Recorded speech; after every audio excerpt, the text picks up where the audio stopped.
I've had NGO people come after me, try to blow up my car. I've been attacked.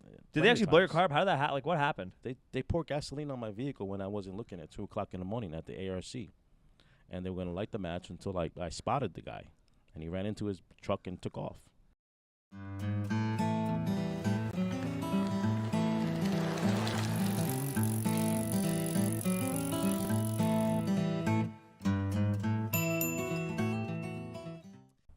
All right, Hernando, excited to have you back. It's an honor to be back at your Pedicab show. It's my show. It's not my shop. It's my show. Yeah, your Pedicab show. It's been a pretty eventful week. Yes. How do you feel about the debate? Well, I watched part of it. I thought I thought Donald Trump did a nice job. He was strong in the first half. The second half, he kind of took the bait.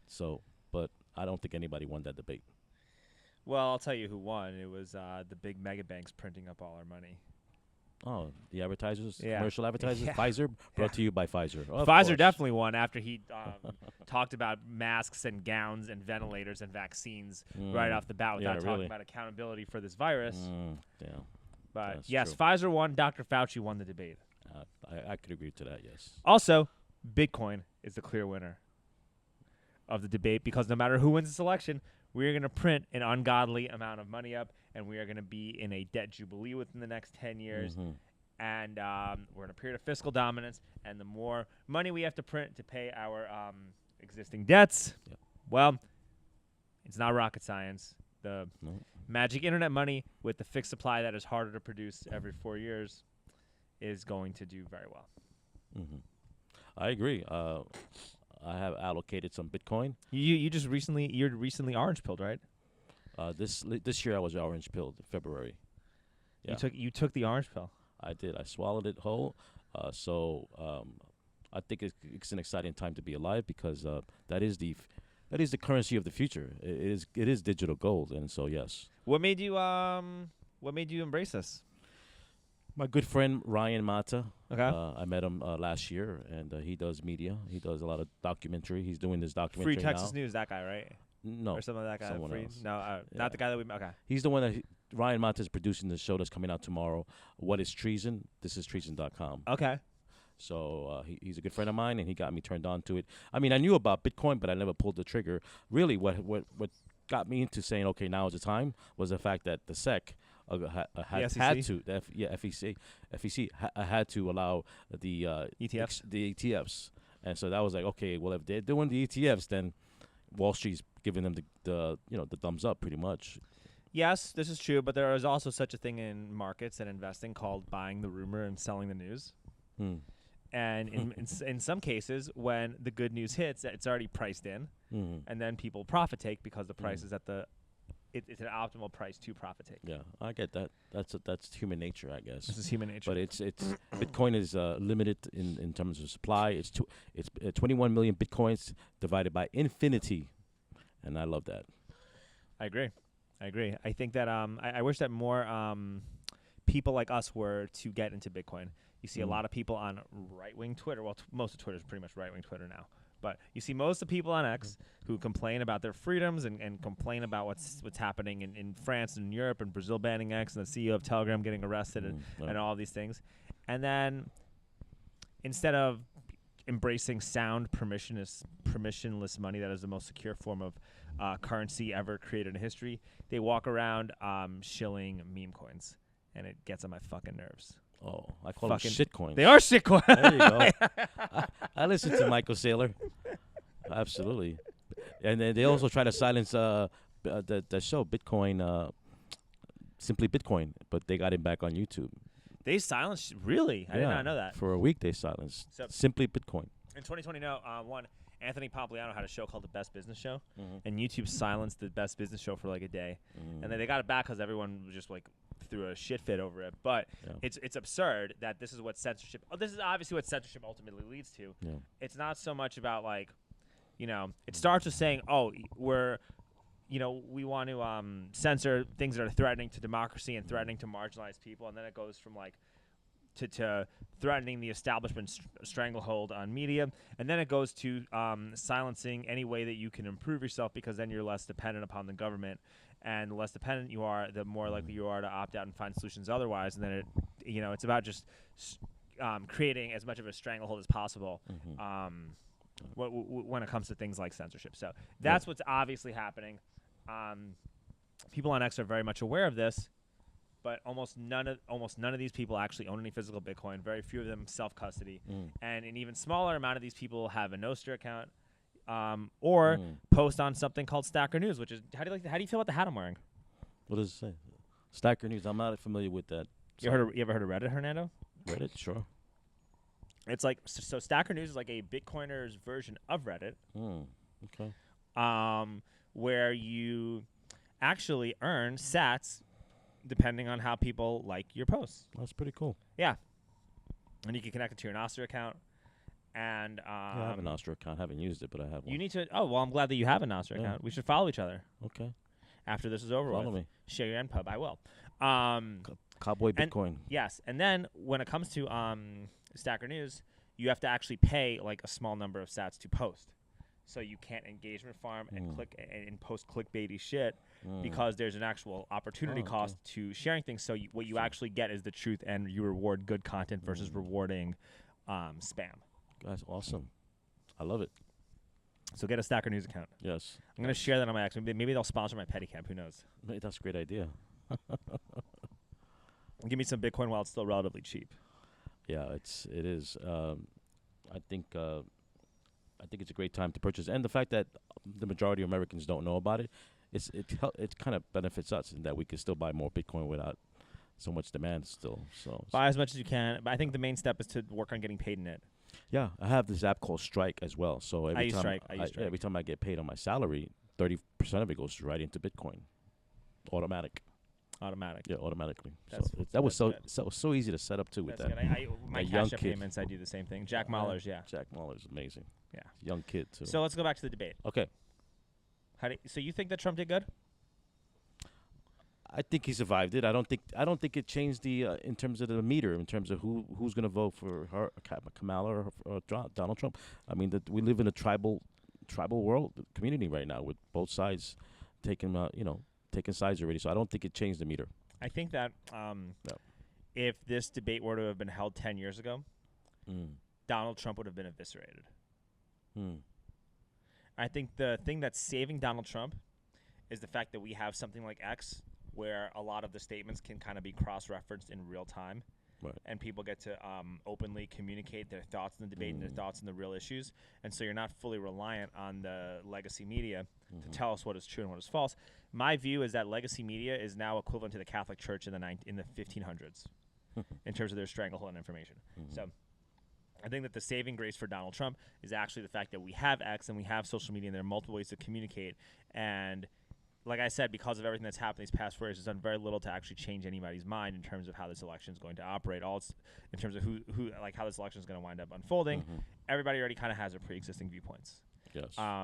True. But there are problems, I think, with the MAGA community where they overestimate Donald Trump and deify him and underestimate his opponents. Like with the debate. They're like everyone was saying that Donald Trump's going to destroy in the debate and that Kamala Harris is going to just lose her footing and completely implode. Are you smoking crack? She's a fucking prosecutor. Her speech and debate, dude, that's literally her job. That's true. You know what I mean? And like for people to say this and have such low expectations for Kamala and such high expectations for Trump, what do you think is going to happen after that as a result of that? Well, there was no really home run hit on either side. I don't think. The margin of error has tightened up because at least she has a heartbeat as opposed to Joe Biden, and I think that was their strategy to get close enough with a margin of error so they could try to steal the election, and I think they're succeeded so far. They succeeded, yes. They succeeded. Biden, you couldn't. There was no margin of fraud. You couldn't do it. Right. But with Kamala, there's still a margin of fraud. And if there's a margin of fraud, you know what it means? It means half the country is still, or close to half the country is still voting for Kamala. Yeah. And it becomes very hard to prove something like that happening. And there are a bazillion opportunities to break away from that margin. Donald Trump did not mention Palestine, Ohio once. Didn't mention Maui, Hawaii. Didn't mention any of that. You're supposed to put America first. You didn't even bother to allude to Americans struggling in these small towns through natural disasters and no fault of their own, and the complete lack of help that was generated by the current government, which Kamala will be a continuation of. True. And he didn't mention the 325,000 missing children that come in through the border. He didn't mention anything. He talked about they're eating the pets. Right. Well, they tagged him into that. But he fell for it. Honestly, though, it's probably going to work out in his benefit because there's so many memes and so many like songs and so many things on TikTok that are going to come out of it that it's only going to just probably make it more popular and make it make it cool. Like I'm heading to Springfield, Ohio. Tuesday. I'm going to go. You're going to go this Tuesday? Yeah. I want to go the Tuesday afterwards because I want to go to Philadelphia for a Liz Cheney speech, and I'm like, well, why not just go to Springfield from there versus doing 2 trips, right? Good idea. That's what I think I'm going to do. Mm-hmm. I want to do that. Go to like a city council meeting in Springfield. Try to talk to the politicians. Do all that. But because I don't think the Haitians are going anywhere in 2 weeks. No, they stay there for a while. Yeah, they're not going anywhere, and you keep the story going, and it'll still work out, and you find something else to do. Mm-hmm. But yeah, I do want to go to Springfield. I want to do all that stuff. How do you feel about so you confront the NGOs and all this other stuff like? Yeah, that's pretty much most of my documentation. Okay. Is that. How bad is it actually? Like when you confront the NGOs, because San Antonio is not like they're not like staying in San Antonio. It's like a transition center, right? Yeah, for illegals, yes. What is the demographics of people that you see, generally speaking, that go through the ARC and all these other? The ARC, the American Replacement Center? Yeah. They are the low of the low in terms of economic ladder. They come and they don't even have the money to go into the interior for an airline ticket. Okay. Whereas before, the NGO was paying for it. Thanks to people, journalists like myself that exposed it, they stopped that. Okay, well, that's good. Yeah. Are they like, where are they? What country of origin are most of these people from? Well, the city of San Antonio has the audacity to put up a website every day of every illegals that come in, and they break it down by demographics. Okay. It's a public site. It's called San Antonio Migrant migrant chart, and so 60% of them are from Venezuela. Okay. What about from Haiti? How many people from Haiti do you see coming into? I would say a good 15% are from Haiti, and the women, 25% of them are all pregnant. That's kind of wild too. It is weird. That's Very really weird. weird that a quarter of them are pregnant. Yeah. That is extremely that's concerning for weird. a multitude of reasons. And then you have your Cubans. Yeah, which makes no sense. Why don't you go through Florida?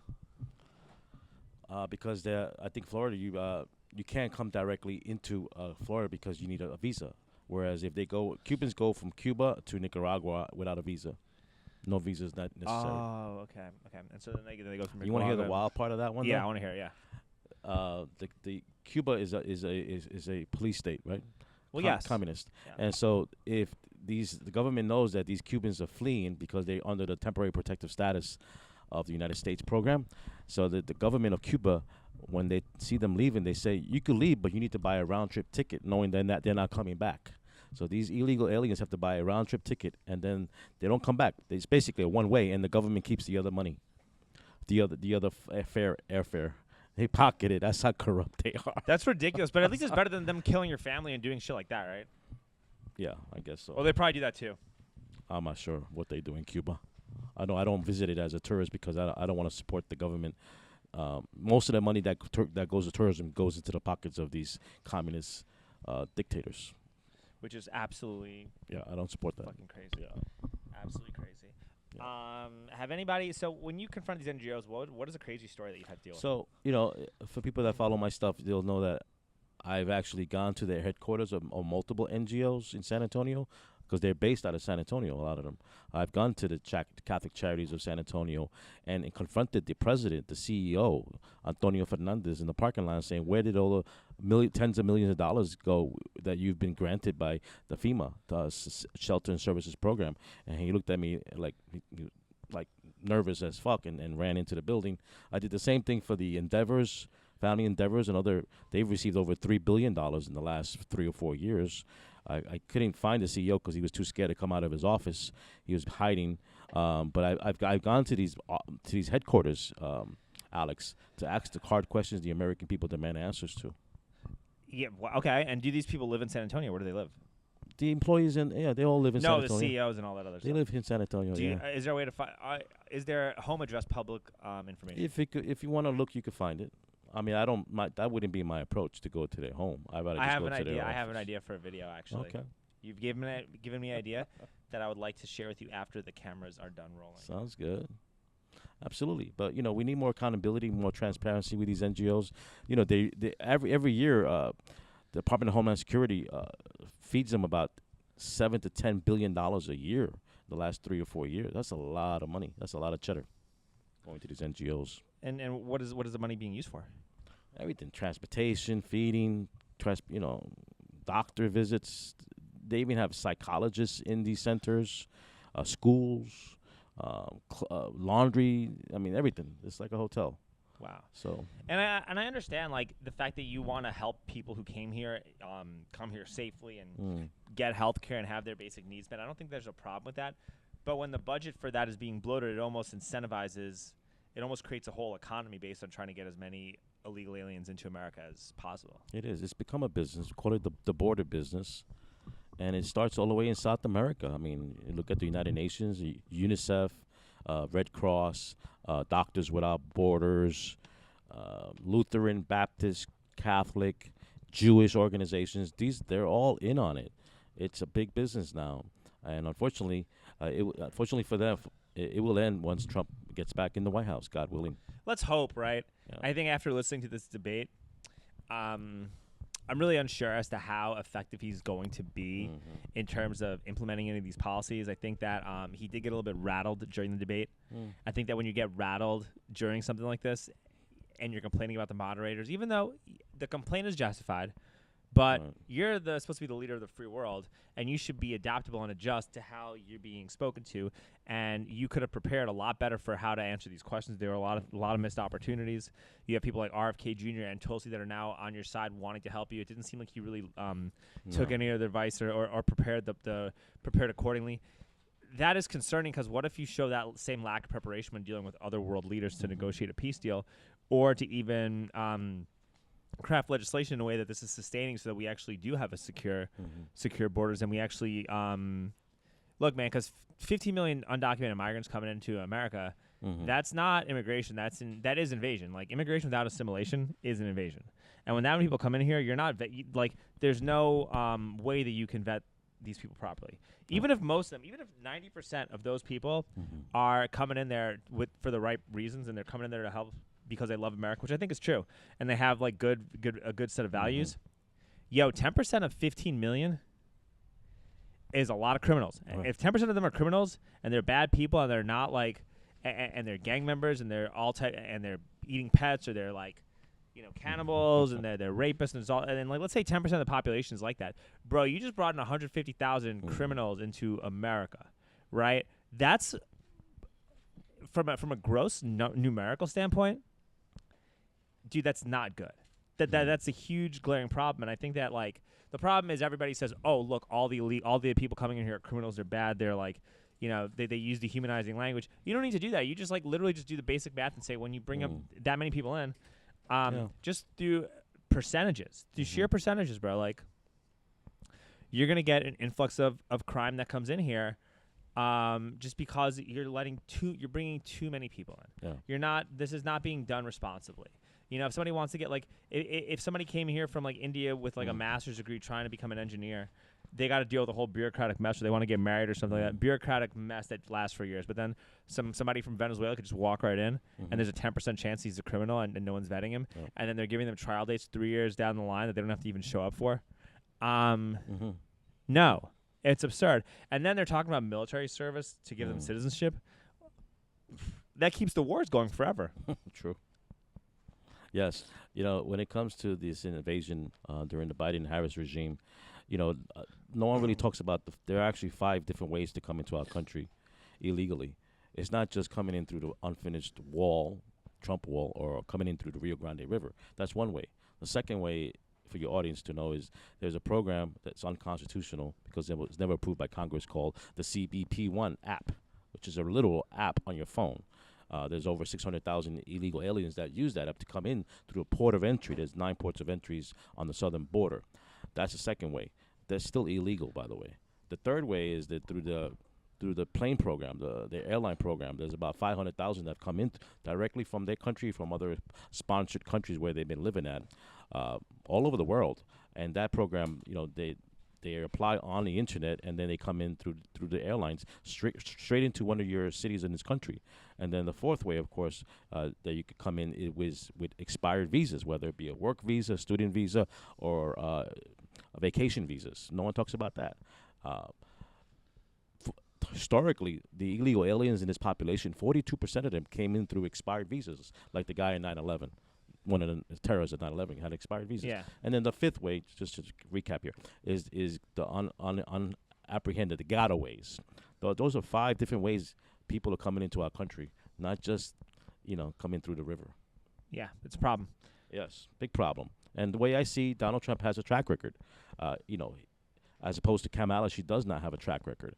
And so the way I see this is going to plan out with this invasion, and the way it's going to this huge campaign to get them sent back or returning, deporting these illegals back. The way I see it, I'm boots on the ground. I'm there every day. I have my ear to the tracks, right? Is that 32% of them are going to self-deport because they're not happy here. They want to go back to their country as a shithole that it is. They want to go back to their country, whatever country they came from, 180 different countries that they're coming in from. So another 32% will not want to leave, and it's going to be door-to-door combat. People are going to die. Blood is going to get shed on both sides to get these criminals out of here. And that's the other 32%. The last 32% or so is people that are going to stay in the shadows, and they'll never get deported because they'll work the court system because they have a family and children here. They got work permits because, remember, temporary protective status. There's over millions of these people that have got temporary protective status from a number of countries. They have work permits. They actually get Social Security cards for tax purposes only. And those are the ones that if they haven't got into any crimes or committed any felonies, they're going to be allowed to stay, and their deportation is going to be canceled. It's going to be rejected by DOJ's courts and their judges, which run left. They're a little bit left-leaning. So that's the way I see it breaking down. Alex. Well, to be fair, though, I mean, that last 32% of they're abiding by the laws of the country, and they're like trying to actually use the American system to better their lives and contribute to America being what it is. I'm not even that upset. I wouldn't even have much of a problem with that 32% of the people staying in America. Well, then that's when the welfare state kicks in. I mean, yes, if they're paying taxes and they're working, yeah, great. But then you got the chain. Remember the chain migration. They could bring in their uncles, their grandmothers. That 3 million or 4 million that are going to stay in, that's going to quadruple into 10 million within 10 years. So, me personally, I think we should have a moratorium on all immigration for at least 5 years until we figure out what the hell is going on in our country. Make sanctuary cities illegal, make sanctuary states illegal, or else they don't get any federal funding. We need to make the Mexican cartel turn them classify them as a terrorist organization. And I have other couple of topics and things I would recommend to finally have national security, including finishing the wall. I agree. How do you balance deporting a lot of these people, right, and securing our border with like avoiding a biometric security state? Well, biometrics is they actually take they get scanned their eyes when they go through TSA, even though they don't need any ID. The campaign to deport all these people is going to take more than just law enforcement officers. This is why I've been pleading with all my, if you look at my videos, I've been asking to be deputized, because I think it's going to take American citizens like myself that will step forward and help deport all these people, because it's going to be the largest deportation in the history of the world. In terms of your question with the biometrics, I'm not sure if I understand it too well. What do you mean by that? Well, I feel as though when things get really bad and when things get like kind of scary and people get uncertain about certain things like crime and security, they're more willing to like lose a lot of their liberties. Like in 9/11, they signed off and supported the Patriot Act to help fight against the threat of potential terrorism. I'm worried that this could like segue into some kind of digital, like to make people want to consent to some kind of like digital identification program, in order to be able to basically identify non-citizens so that they could be deported. And I'm worried that like Well, we have that at the airport now. Right, but I'm worried that this starts expanding. Yeah, no, you're right. And so that's I guess that's a concern that should be talked about, because you don't want to accidentally walk your way into tyranny. Yeah. And we've done a pretty good job avoiding it with like using left-wing logic to try to kind of promote this, but you don't want to use right-wing MAGA talking points to promote the same tyranny. Like is what I'm saying. No, that's a good point. But there are obvious, there are some real common sense ways to figure out if an illegal alien is here without papers, and that they have fake IDs, they have fake passports.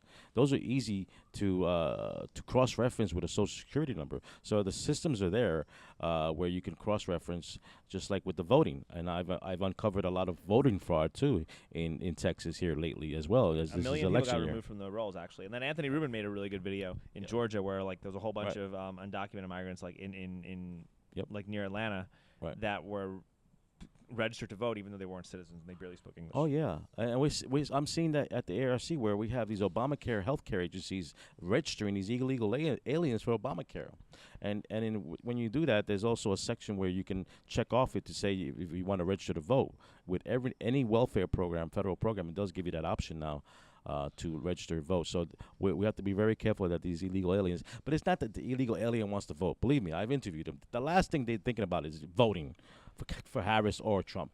But what happens is these non-profit organizations, these Marxist un-American organizations are working and getting funded by like the Tice Foundation with George Soros. They are working with these illegals and these NGOs to get that data so they could fraudulently vote in behalf of these illegal aliens. And by the time you catch them, it's too late. Well, how is in the White House. Sure, but how are they actually fraudulently vote on their behalf? So if you're going to get a registration ballot sent to an illegal alien-sponsored home, well, guess who's going to come visit you? One of these NGOs that are going to harvest, not NGO, one of these non-for-profit voting, like voter participation center. There are dozens of them. I mean, I saw one at the driver's license a month ago. I mean, you saw that video. It was called Jolt the Vote. They're a Marxist organization in front of the DPS where you get your driver's license. And I asked the guy in the table, can illegal aliens vote? And he said, his answer was, I guess they could. So it's not that, we know it's illegal. It's a crime. It's a federal crime. But these Marxists don't care. They cheat. And by the time you catch them, it's too late, is what I'm saying. Just like with COVID and those mail-in ballots and those drop box ballots. They all cheated, just like that movie, 2,000 Mules. So instead of COVID, it's going to be these illegal aliens and the fact that these NGOs have millions and millions of these sponsors' addresses on a spreadsheet, on an Excel. They're going to transfer it over there to the DNC and these nonprofit organizations, and they're going to go to those swing states and register these illegals and then cast the ballots. And then, that's your margin of error where you're going to lose. And this is why you actually have to defeat the margin of fraud, and Trump has to do a lot better than what he's doing right now to get ahead of this margin of fraud. That's what the problem is, right? Like with Biden, it was obvious that it would not be an honest election. With Harris, you're packing stadiums, and you're going to play like North Carolina's in play right now. That's ridiculous. I could not see in a million years how North Carolina is swinging blue. I could not see that. Guess where a lot of illegals go? North Carolina. Really? Yeah, I spoke to one of the healthcare Obamacare, and they say the hot points is Texas, North Carolina, Virginia, and one or two other states that they're focusing on. I don't see it working in Texas. I don't even see it working in Virginia because they're well governed now. North Carolina is a possibility because they do have a Democrat governor right now, right? I'm not sure. I think they have a Democrat governor in North Carolina. North Carolina is possible. I think that Trump should win North Carolina. But Trump should still be campaigning there. He's not. Trump should be doing town halls in North Carolina. He's not. Trump should be doing town halls. Trump's doing a rally in New York City, right? And it's to flip congressional seats and all that stuff. I get it, right? It makes sense. Go to Philly right afterwards. Why, like, if you're not going to Philadelphia after going to New York City, you're trying to lose. You don't want to win. You're being mismatched. Like you're not strategizing effectively. If you can't strategize effectively for something that basic, how do I trust you to solve the problems that we're worried about in terms of avoiding World War III and protecting our borders and not having our deficit blow up? All of that stuff, totally reasonable to ask. What's good about X and what's good about this new community is that you're able to openly have these discussions and people will engage with you. Right. That's a good thing. You try to do that with the Harris campaign, they will shun you and pillory you and call you a like a white supremacist, or they'll call you like a Trump sycophant or a Trump or like a Trump enabler or something like that. So that's a positive and that's good, but you got to listen to regular people like myself versus these MAGA hat wearing sycophants who are profiting directly off of engaging from you if you're Donald Trump. And he's not. He's improving compared like last year when he did this back in January. We did this back in January or February, right? I think we did it in February. Yeah. Right. DeSantis. Yeah, when we talk about this, yeah, before right. He dropped off. Right before DeSantis dropped out, and I was telling you DeSantis was a better choice, and I had this whole thing, you know. Yeah, I know. I remember that. Yeah, right before that. And Trump has gotten a lot better since that discussion. Yeah, he's gotten infinitely better. He's talking about freeing Ross Albright, adding Bitcoin to the balance sheet, doing things that I really like, doing open spaces, which is the future of communication to make politicians more accessible to the public. All this stuff is really good. It promotes a more open democratic society. And strengthens the values of what it means to live in America. It's like basically what the founding fathers envisioned for our country in terms of the representation in government that you're supposed to have. So all that stuff is an improvement. That's why I'm liking him and wanting to vote for him. But that being said, I also want to win and still live in America. And there's still a lot more. There's still a lot more that he needs to do.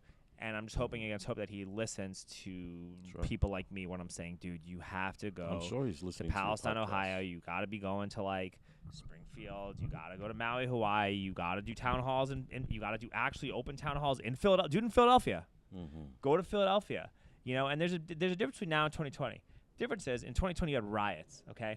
Full-blown BLM riots where a bunch of these guys were Bernie Sanders voters who, as a result of those riots, capitulated and voted for Biden. Now you have the anti-Israel riots, and those same people are calling her, Biden Genocide Joe and Kamala Harris Killer Kamala, right? They're doing this, and I'm like, I don't see mathematically how those people actually vote for Harris. I don't see it. It just seems very odd. When even watching the debate, if you're a left-wing voter, if you have progressive values, nothing Kamala Harris said, or very little of what she said, is going to appeal to Kamala Harris voters. Touting Dick Cheney's endorsement, talking about your support of fracking, and then the disregard for Palestinian lives in the West Bank. That's not getting. There's a huge segment of progressives that don't want to vote for you. You did nothing to get them back on your side. So people are saying, yeah, Kamala eviscerated Trump in the debate. Maybe so. And if you look at the body language and you look at how she responded to the questions, she did superb in her response to the questions. And the reason she did superb is because the policies are terrible, and she actually made it seem like things would get a lot better under Trump. Yeah, she sounded like Obama in a dress. She made herself presentable as presidential candidate. She sounded extremely presidential, infinitely more so than Trump. And most people who watch these debates, most people in general, are not getting their news on X. It's only a small percentage of the population on average, and so it's just you have to prepare better for the next debate. And even if there is no other debate, you take the mistakes you made, admit some of these mistakes, and course correct. Go to Palestine, Ohio. Go to Pennsylvania. Do as many town halls there as humanly possible. Go to Vegas. Go to Las Vegas and hold a ton of rallies in Vegas. You have to. Alaska. It's a service-based economy, and you don't want to tax tips. True. You didn't even bring – dude, when he came to the economy, he didn't even bring up no tax on tips when he gave a speech. Didn't bring it up. It's absurd. Why are you not bringing that up? What is wrong with you? Like, why? Yeah. Yeah, he should have said, I stand for women's rights. I mean, I'm trying to protect the women from being raped at the border. I want to save the kittens. Donald Trump, he's saving the kittens. Meow. So it's just I don't know. You could have so many missed opportunities. The amount of missed opportunities. It's just one debate, man. Yeah, one debate a week or two before early voting, and then we live in a communist cesspool as a result of that. Don't worry about it. Listen, I'm a Christian man. I'm a man of faith, and if this man Donald Trump took a bullet to the head and survived it, there is divine providence, and he will win the election because God has a plan for him. God has a plan for you, Alex, as well. I agree. And so the stacks may be against him. He will win the election. He will get certified, and great things are going to come. I also heard that the moderator, there's a whistleblower leading report, shared this. Bill Ackman quote-tweeted it actually just now, saying that a whistleblower saying that Kamala was fed all the questions before the debate, which is not impossible because she actually sounded almost too good. Yeah. But at the same time, time, she is a prosecutor, and speech and debate are her specialty. No, they fed it to her just like they fed Clinton the questions too. Sure, But even if not, she's still a prosecutor, and that shouldn't be the go-to. She's still a prosecutor, and speech and debate are like, look, most politicians, they are lawyers. That's why they flourish and thrive in these things. They grew up doing, people like that grew up doing speech and debate even in high school before college. Like if Vance were on stage, even though I'm not sure how I feel about Vance. If Vance were on stage against Kamala, he would have eviscerated her because he's so much better at speech and debate. When Vance is asked questions about the pets and about what's going on in Springfield, Ohio, he answers the questions spectacularly. When he does CBS interviews, spectacular way to answer the questions. Trump, not so much. Trump answers the questions in a way that puts a lot of people off, and then people like us have to go find clips and have to say, no, you see, Trump was right. Here's a mountain of evidence that we now have to find on your behalf, whereas somebody else, we wouldn't have to do that because it would be a lot more convincing with the original portrayal. Well, Trump has a great track record. I go back to his track record again and again. He became president, never ran for politics before. And every time he's campaigned, he's gotten stronger and he's gotten more voters to vote for him. And I think that momentum is going to continue into November 5th. I hope so, but at the same time, like you're talking, it's easy to say this when you're talking to these MAGA echo chambers. Most people do not live in MAGA echo chambers. Most people actually do not even have a political affiliation at this point. The majority of voters are independent and vote depending on which way the wind blows. And there's a way to communicate with those people that a lot of people on X are just missing the boat on. Well, isn't what's the old saying Clinton said? It's about the economy, dummy. It's economy. So they vote with their pocketbooks, and Congress, by the way, has the pockets, right? They have the power of the purse, and they've been funding these NGOs. So I think Speaker Johnson's a very weak man, Mike Johnson. Yeah, and then a lot of these guys were like, we got to get rid of McCarthy, and everybody like was celebrating Johnson winning, and then Johnson winds up being worse. It's just like it's so absurd, man. Yeah, he's definitely not he doesn't have strong leadership, unfortunately. So we're gonna need another speaker if we take the Congress. You think Trump will endorse him? Trump likes Johnson. Yeah, well, we need someone stronger to implement Trump's agenda come 2025. And the number one is the border, and we're gonna get Mr. Hogan there as the number one cop. Hulk Hogan? Not Hulk Hogan. John Hogan. Oh. He's former Customs Border Patrol chief. And it's Hulkamania, baby. Let's go. Hulkamania came out of the shadows. He's supporting Trump, which is exciting. And a lot of celebrities to support Trump. They just in the shadows. They just scared. You know the problem too is that Donald Trump needs to play my rap song at his rally. Oh, yeah. You guys have a rap song. You've heard the rap. Have you heard my Trump song? I think I've heard it once or twice, but yeah, they should be playing my rap. Trump should be playing my rap song at his rally, and the fact that he's not, it's actual political suicide. You should have played it when you met Nancy Pelosi here in the bookstore. That would have been awesome. I should have played that as they kicked end. you out. No, forcefully. I don't need to. I did great with Pelosi. Yeah, that was dude. The Young Turks shared it. How does she look in person? The same. It's like talking to a soulless vessel, though. You know what I mean? It's all that plastic surgery and. Yeah. Look, she was a nice lady. She would have been willing to talk to me. She had no idea what was even going on. It was her security detail that like kind of realized what was going. That was no idea what was happening. Yeah, she was engaging. She was like I actually applaud her for like good old lady. For talking to me and saying for actually like engaging and not telling them to get me out of here. She talked. She was a good sport, but it was everybody else that Capitol Police, wasn't it? Yeah, that lady like shoved me just black lady. She did, yes. That lady, she shoved me for no reason, totally unprompted. I'm going to file a complaint. Her what her pronouns were. She looked a little like she had toxic masculinity in her. That was toxic masculinity. That's what I'm saying. It's literal. It was violent white supremacy to shove me. I don't know. Well, you did your best, Alex, in trying to fight wealth inequality. I love that. I want to buy. We all want to know what stocks to buy, Hernando. That's what I'm trying to say. Like it's a big deal. Yeah, well, you know the answer. I'm going to give you regarding stocks. We talked about it in the beginning. Yeah, buy Bitcoin. Yeah, buy Bitcoin. And store it safely. And the stock market is a rigged game. It is a rigged. All of it's a rigged game. I'll tell you this though: the moment that that Congress bans themselves from trading stock is the moment that you should sell every asset you own, because none of these people do these things for purely moral and ethical reasons. That's correct. They are corrupt. Dude, so corrupt. Fucking unbelievable how corrupt they are. What else can we talk about? We could talk about we talked about. Well, my stuff is immigration. So yeah, we talked about the Obamacare. Oh shit! Actually, voter I know cheating. what to ask you. Okay, go ahead. Has anybody actually threatened you? Have you ever been like physically threatened by what you're doing, based on what you're doing? Yes, I was threatened last week at a motel. I was exposing the motel for aiding and abetting illegal aliens for a human trafficking prostitution ring, and one of their guests at the motel, who was a guest there he's been a guest there for 5 years. He had no front teeth. He was on meth, and he wanted to put hands on me. Him and his buddy. So what happened? How'd that work out? I took out my mace and I kind of scared him away by threatening them I was gonna mace their eyes out. And You didn't try to throw it down? No, I'm not a violent man. I'm That's there good. to document, and I was going to interview the management, and they threw me out. I was given a trespassing warning, but these guys are dangerous. I was a little afraid for myself, so I had to go outside and wait for the police, and then they gave me the warning. But yeah, I mean, I've been arrested. I've had NGO people come after me, try to blow up my car. I've been attacked. Did they actually blow your car up? How did that like, what happened? They poured gasoline on my vehicle when I wasn't looking at 2:00 in the morning at the ARC, and they were going to light the match until I spotted the guy. And he ran into his truck and took off. I have a Cadillac, too. Did you get the plates? No. I actually have it on camera, him leaving, but I don't think it's... You never filed a police report? I never filed a police report. Why? The guy tried to light your car on fire. What are you talking about? What are you doing? I was too busy to not file a police report, but... I don't know. That's kind of a big deal. I filed a police report. Yeah. So, but the car didn't get lit on fire, right? No. How do you, you put water in it or something? So I had to Google what to do because I never had that happen to me. So I Googled it. They say soap and water, Dawn soap. And I went to my garage and I soaped it down, washed it down within an hour so it doesn't damage the paint. But, yeah, the NGOs are much ruthless than the illegals. I'm not scared about the illegals. I am a little scared about the Tren de Aragua. They've contacted me and they say, we know where you are. We know what you're doing. We're on your radar. What do you mean they contacted you? Like they messaged you on X? They DM me on Instagram. X? Instagram.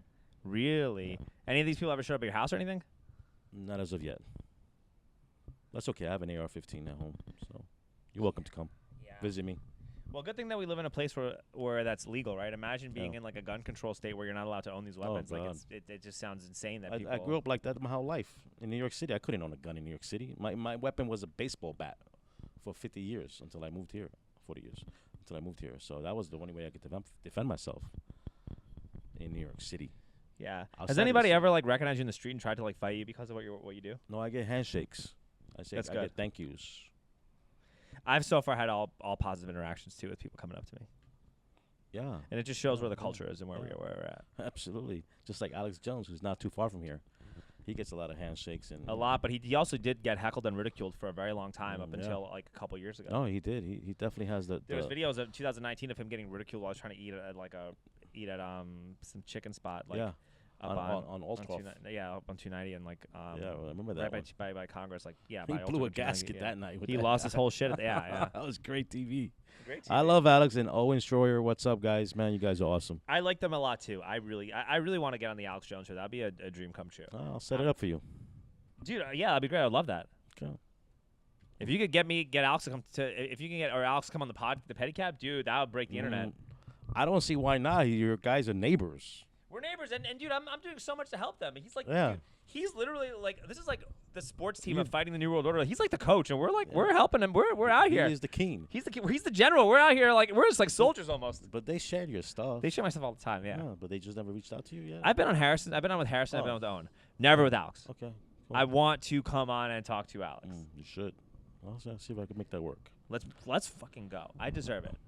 And I know that the listeners deserve it. It's not me. The listeners deserve it, okay, Hernando? Right. It's not even about me. The listeners deserve it. It is. You got a great following, but you can always, grow your following. I'm criminally underfollowed. I hate saying this, but I am. Like, dude. You are. I think so, too, yeah. The BBC video and the Pelosi video, okay, cool, yeah, I'm in the 30K range compared to 10. Those videos, those are the best videos of the year, okay? I'm not trying to talk, like, trying to build myself up or anything like that, but, like, those videos are literally the best troll videos of 2020. I love them. They are the best. Okay, I'm not talking shit myself, but like, those are the best. I should be at 100K followers. I should be nominated for a Grifty. Okay, Hernando. I should be the Grifter of the year almost with it. I mean, that's not what I'm doing. That's not what I'm doing this for. I'm doing it to live in America and all that stuff. But like, I should be nominated in a just world. I'd be nominated for a Grifty. I love your stuff, man. Yeah, thank you. A lot of people do. I'm always I still need. Look, I don't even care. Fine, I'm not. It's not getting the recognition that it deserves yet, but it's improving and it's making me hungry to make better content. And the better the videos make, the more likely we are to save our country. So that's all I gotta say. I'm not even trying to complain or be upset or anything. I'm happy and I'm grateful to God that I'm able to do this. And I ride a tricycle for a living, and I've gotten pretty far for a man on a tricycle. I'm very happy, and we're doing this podcast, and we're buddies and we're peers, and that makes me very happy. We're both in the transportation business. We are. I know. Except yours has 3 wheels. Yes, I'm fighting climate I got change. 4 You're, wheels. you're aiding and abetting it. I'm saving Yeah. the sea turtles. You're No, destroying. You know, we have something in these trucks since I don't know how long ago, but there's something called DEF, diesel exhaust fluid. Oh yeah? You heard about that? No, share. Every tractor, every commercial truck has this new mechanism in these trucks to lower the fumes, the exhaust of a diesel. Bro, that's amazing. Okay. It's called DEF, DEF, and it's saving the planet. No one You're talks saving about the turtles. Saving Donald the Trump is turtles. saving the kittens, and you are saving the sea turtles, and I love that. DEF, Def. diesel exhaust fluid. I love that. Hernando, how do we get a hold of you? Follow me on X, Hernando Arce, and also on Rumble, Hernando Arce. Amazing. Thank you so much for coming on. Always a pleasure. You had a great time, Alex. Yes, sir. Okay. All right.